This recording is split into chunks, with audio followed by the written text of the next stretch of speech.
Ah, Christmas time. A time of peace and love and joy for humans all over the world. And non-humans, of course. Oh yes, naturally. Sure. Sure is nice to have everyone back this time. Kinda sucked not having you around for Christmas last year, Snazzy.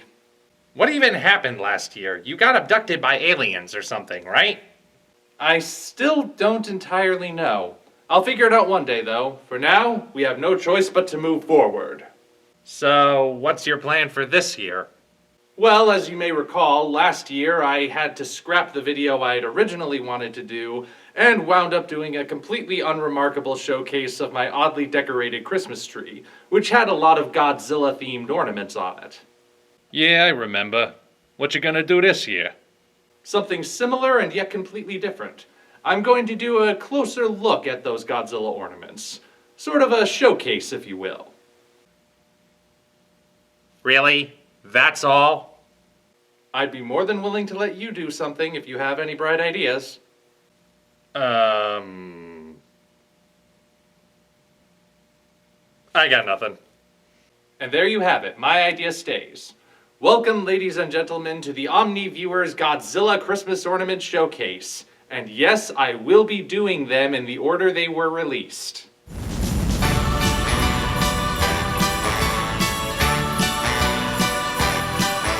So let's start at the beginning. This was the first American Godzilla Christmas ornament. And as you can see, it depicts the original Godzilla from the 1954 film. On this side, we see the base has the word Godzilla emblazoned across it. On the other side, it says King of the Monsters. And this does show Godzilla in his entirety, with his tail curving around. You can see his feet on the base. The base itself actually comprises lots of destruction. And it does have light and sound, interestingly enough. Very interesting light and sound. You have to push this building to activate it, and...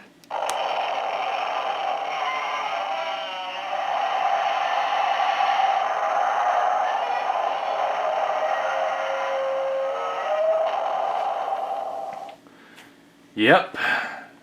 Pretty impressive. Not a bad way to start it off. So, that's the first year Godzilla ornament. From here, well, we're going to see a lot more Godzilla, but in various different forms. This is the second ornament. As you can see, this one displays the Heisei Godzilla, the one that appeared between 1989 and 1995. That would be Godzilla vs. Biollante through Godzilla vs. Destroya. And just to further emphasize that, along the base, you can see, I think clearly see, images of all the other Heisei monsters, friend or foe. Which, you know, that looks pretty cool. And of course, we have another scene of destruction and a base that says Godzilla across it. This one does have sound. It doesn't have lights, unfortunately. But the sound is activated by pushing this building on the rear right corner. And when you push that,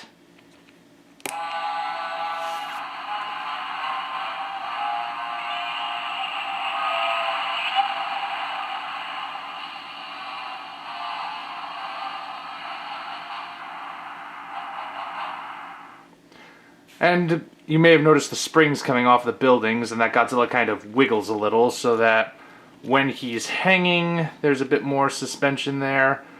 It's definitely more abstract than the last ornament, but still pretty neat. Now here's a very unusual one. This one depicts Godzilla standing in front of what I guess is meant to be a theater marquee or something. Again, it has Godzilla across the top, but it also has verses, because this screen right here is a little changing hologram image. I don't know how well you'll be able to see this overall, but you can see, there we go, goes from Mothra to King Ghidorah to Hedorah to Gigan and Megalon to Mechagodzilla and Titanosaurus. Obviously, this means this is a Showa era Godzilla ornament. As you can also tell by Godzilla himself, no visible ears, 3 toes on his feet, etc., etc. Now, this one also has light and sound when it works. There's a little button up here that would light up the screen and play the different roars from each kaiju. And I say when it works because this particular one doesn't. It worked only one time when I first got it, and since then it hasn't. I don't know what the deal is, why it's broken. I wish it did work. It would light up the screen, like I said, but, you know, it still looks pretty cool. Neat ornament to have. Next up, another Showa era ornament. This one I can tell you definitively is from Terror of Mechagodzilla, because it depicts the scene towards the end where Godzilla rips Mechagodzilla's head off. So, yeah, this one again has light and sound, and last time I tested it, the lights worked, but the sound didn't. You activate it by pushing this spine, first really prominent spine, on the back of his head. When that's done, yeah, sound still isn't working, but as you saw, Mechagodzilla's head lit up. So this is a really big one, actually, and as a result, it's also kind of heavy, so definitely not for the weaker branches on your tree, but still, pretty cool looking. Nice little action pose. And back to the original movie.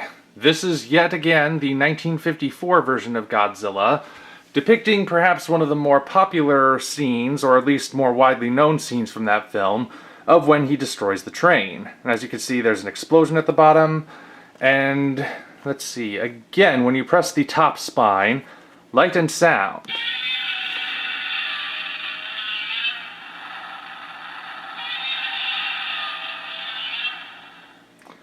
Pretty cool, right? I'm also surprised at the level of detail they put into it. Like, even the underneath of the base is detailed, which is kind of surprising. I wouldn't expect that to happen, and the other ones don't do that unless it's no base and it's just the feet. But yeah, interesting little bit of stuff to do there. As you can see, we have the train. These cars aren't connected, but I don't know how they even would be. And yet again, another really good depiction of Godzilla. And another big one. This one is Burning Godzilla from Godzilla vs. Destroya, which I guess means I have to correct my earlier one. I said the second ornament was the one that appeared throughout all those films. Technically the design is the same, but Burning Godzilla is always counted as something different because, as you can see, he's got these huge glowing portions of his body. Now, gee, I wonder where the button for the light and sound is. If only I could tell which of these spines... Oh, right, here.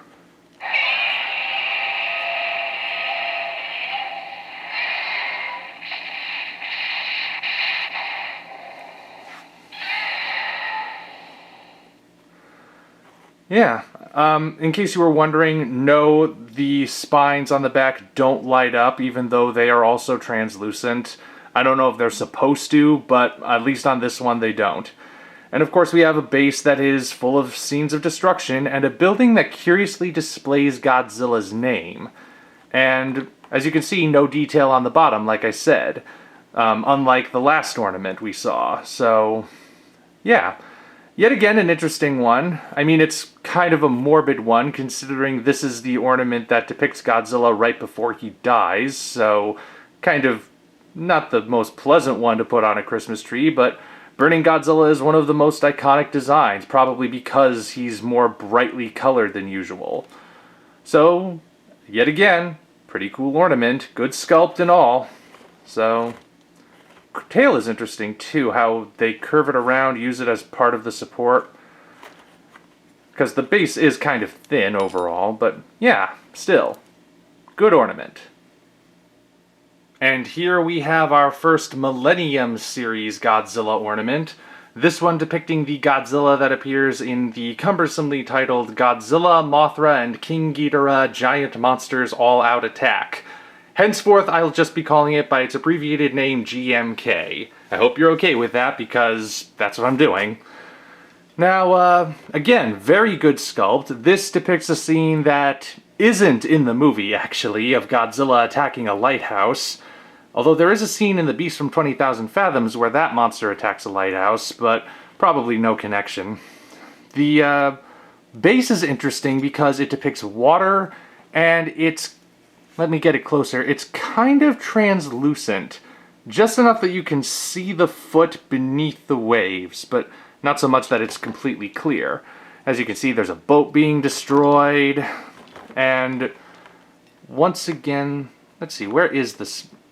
This time it's the second spine, like the one right on his shoulders, that activates the light and sound of the lighthouse.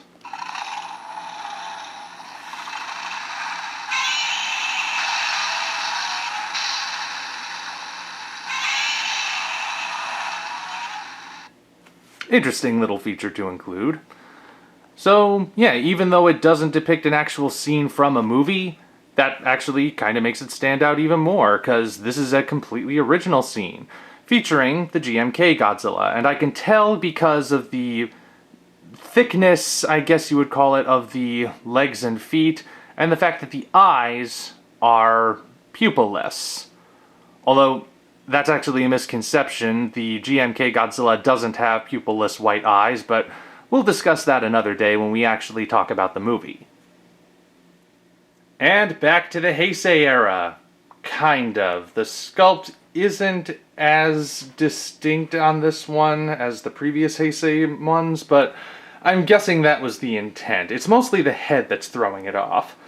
But still, you may notice that this one doesn't really have a base like the last few have, but it does feature an interesting little bit of Godzilla stepping on a maser tank. And the maser tanks, of course, are those laser-firing things from the movies, if you're unfamiliar or need a little reminder. And this Godzilla doesn't have lights. There is sound, and let's see, where is the switch on this one? Just a moment. Once again, we are back to the uppermost of the spines, right behind this one.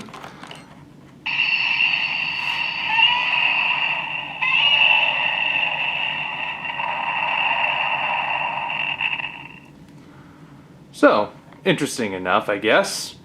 Definitely sets itself apart by including this little thing here. And now for something completely different. This is a Mechagodzilla ornament. Specifically from the original Godzilla vs. Mechagodzilla, probably the scene where he is first revealed to be Mechagodzilla, because the base clearly depicts a factory of some sort, and that's where the first encounter takes place. You may also notice that the paint job includes... Sorry for bumping the camera. Paint job includes a hint of orange on the actual body, the torso and the legs, from the explosion, like it's reflecting up, which I admit is an interesting feature. I don't know if it was completely necessary, but still interesting. And all around, sculpt is really good, and there is light and sound again when you push this spine. The one that's right before the tail, right there. Push that, and this happens. Push that, and this happens. There.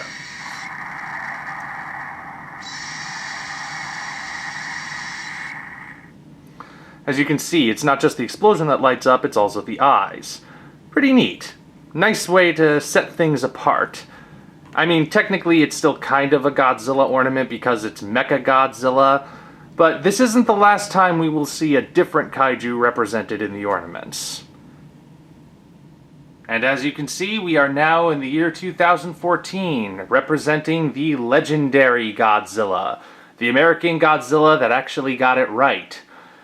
And I also think it's kind of an ironic ornament because it's supposedly one of the bigger versions of Godzilla, the legendary one is, and yet this is actually one of the smaller Godzilla ornaments overall. But also worth noting, I'm putting the box next to it because you may notice The ornament and the image on the box don't quite match up. Paint job is a little different, and the level of detail is also not as much on the ornament itself, which, you know, kind of feels like a bit of a letdown, but isn't necessarily much of one. Not enough to make me wish it didn't exist. Overall, the sculpt is still pretty good. The base, as you can see, makes heavy use of reds and dark grays, has some depictions of destruction along there. And let's see, no lights on this one, but there is sound activated by a button on this side, right here. And when that's pushed,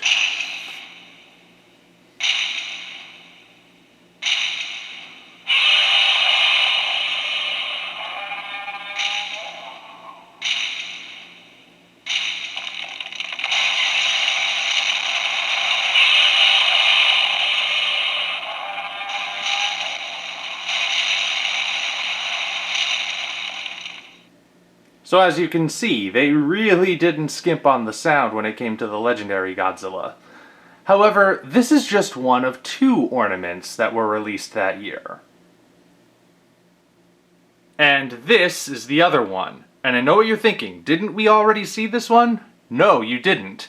See, to prove it, here's the one we started out with. And there is a very distinct similarity, as you can see. It's the same body sculpt, but there are some differences. For example, tail is curving differently in the 2 ornaments.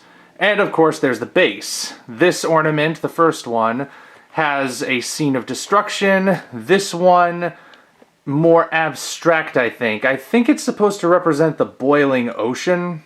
I'm not entirely sure. It might just be meant to be something just abstract. And of course we have Godzilla plastered along this side, and on the other side, the name Godzilla, or Gojira rather, in kanji, with 60 years right beneath it. Yes, this is the 60th anniversary Godzilla ornament. And it too has lights and sound. There is a button somewhere. Ah, right beneath the tail. And when that is pushed,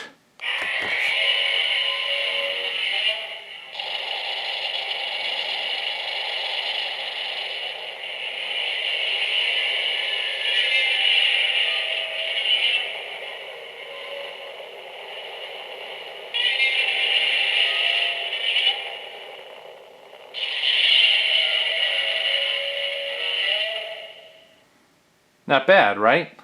I also kind of like the detail that this is a monochrome ornament.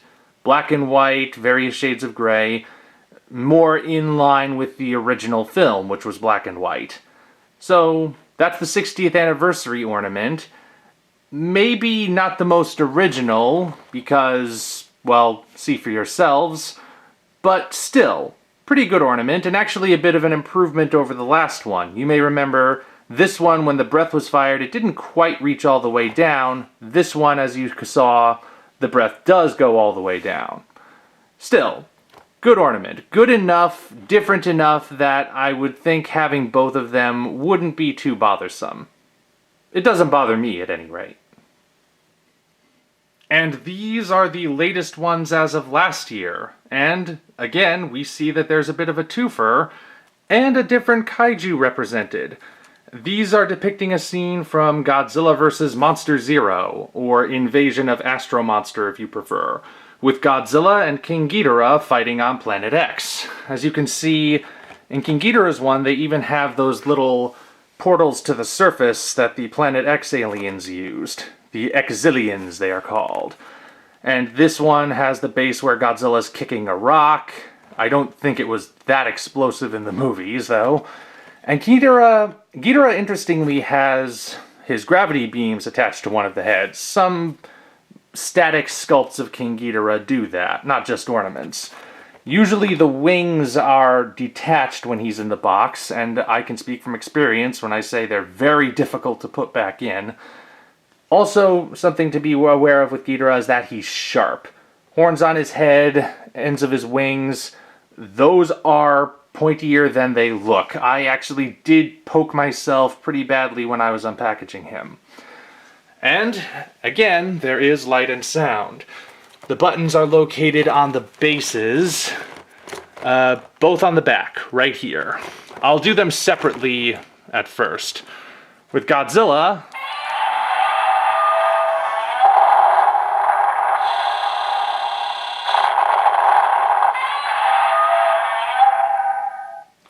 and with King Ghidorah,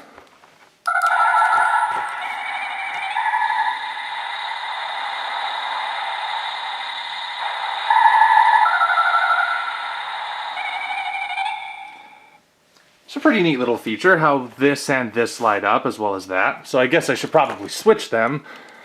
Now, do they sync up so that it creates an actual battle scene that, you know, feels like it's natural? Well, let's put the two together and find out. In 3, 2...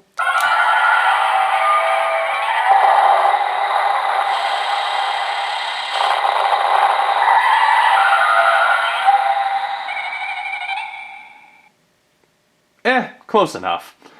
So yeah, that's pretty interesting. These are the ornaments, as I said, that came out last year. I don't know what ornament has come out this year, but, well, I'll let you know as soon as I find one, if I do find one.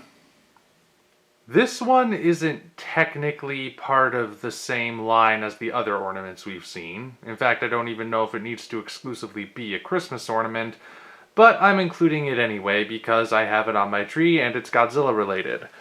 Now this one is just a regular old medallion. As you can see, it's flat, and it depicts a scene from the original 1954 film, specifically Godzilla marching through the Capitol building. And it's the same image on both sides, so only really need to see this side. Made of ceramic, I believe, and pretty simple. Obviously no lights and sound, but still not a bad ornament to put on a tree. Technically, this one also isn't part of the Godzilla ornament line, but pretty soon King Kong and Godzilla are going to be considered inseparable, so I'm counting it here anyway. This is the King Kong ornament, obviously based on the original 1933 film. And I have it placed on the top of my tree as opposed to hanging because, well, if you've seen the movie, you know why. Now, I will say this ornament is clearly not to scale, because this is supposed to be the top of the Empire State Building, and we have Kong basically lording over the whole thing. If it were actually to scale, he'd be just a tiny little guy at the very top of the spire. But, oh well, it still looks really cool. Kong is very well sculpted. He's looking up, shouting at the airplanes, which obviously I don't have anywhere. But color-wise, it sticks pretty close to the original black and white, and, again, interesting little ornament to have, something a little different. Well, that was okay, I guess. Okay, that can't really be it, right? You gotta have something else planned for Christmas time. Oh, I've got a little something else planned for the holidays. I'm actually going to give my audience a gift. A gift for them, huh? What is it? You know the rules. No peeking before Christmas. Until such time as we meet again, this is the Omni Viewer, signing off. I'm spending Hanukkah in Santa Monica, wearing sandals, lighting candles by the sea. Really, Rodney? Asking to peek at the presents before Christmas? I expect more from a reindeer like you. There ain't no other reindeer like me, pal.